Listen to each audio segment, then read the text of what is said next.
Pope continues fine season form with century. The top of the table clash in Division 1 had gone the way of the home side so far, Surrey dominating with the bat in large part thanks to the knocks of Scott Borthwick and Ollie Pope. An early removal of the in-form Pope would be top of Somerset's agenda on day 2.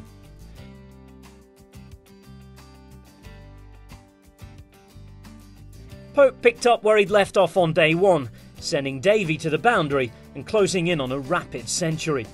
Somerset now tasked with removing the highest run scorer in the Championship this season.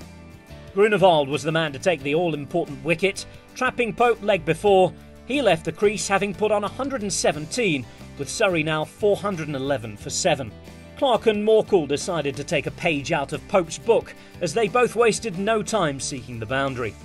Grunewald was on hand again to stop the flow of runs as he removed Morkel's middle stump, leaving the hosts 447 for 8. 5 balls later, and Dernbach was Grunewald's next victim, caught by Leach for a duck. Gregory was the man to wrap up the innings for Somerset. He trapped Clark LBW on 42, Surrey 459 all out. Somerset put on 8 runs without loss before the two sides headed into lunch. Renshaw and Byram at the crease, knowing that they would have to set the tone in the afternoon to give the visitors a fighting chance. There was to be no half-century for Renshaw as Clark teased him forward and forced the edge that found De Bruyne at the slips. Somerset losing their first wicket for 53 runs. Clark seemed in the mood for the afternoon session and he picked up another wicket, this time dismissing Bartlett thanks to a leg before shout. Hildreth tried to take the game to Clark, but only succeeded in ballooning a shot into the air, with Harinath making the catch. Somerset were glad to reach tea without losing any more wickets at 105 for 3. Clark's 3 afternoon wickets putting the hosts in a very strong position going into the evening session.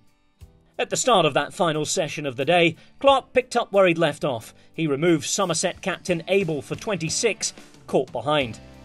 Byram's impressive opening performance continued. He reached his half-century.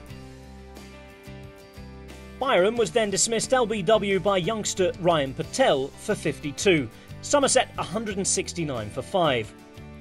Patel had turned the innings on his head with his first over when he saw Gregory send his effort into the hands of Borthwick for a quick-fire second wicket.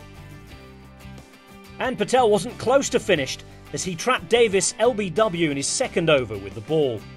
His next delivery saw Somerset 174 for 8, Davey caught by Clark for a duck.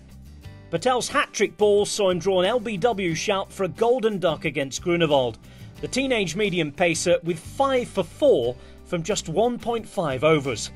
Somerset shell-shocked at 174 for 9, a quite magnificent bowling spell. Patel fittingly ended the innings, trapping Leach LBW for a duck and finishing with astonishing figures of 6 for 5 from 3.5 overs. The devastating spell leaving Somerset 180 all out and forced the follow-on. Stumps arrived with Somerset 18 without loss in their second innings after being forced to follow on by Surrey. Day 2 at Guildford belonging to Ryan Patel with his figures of 6 for 5, putting the hosts in pole position heading into day 3.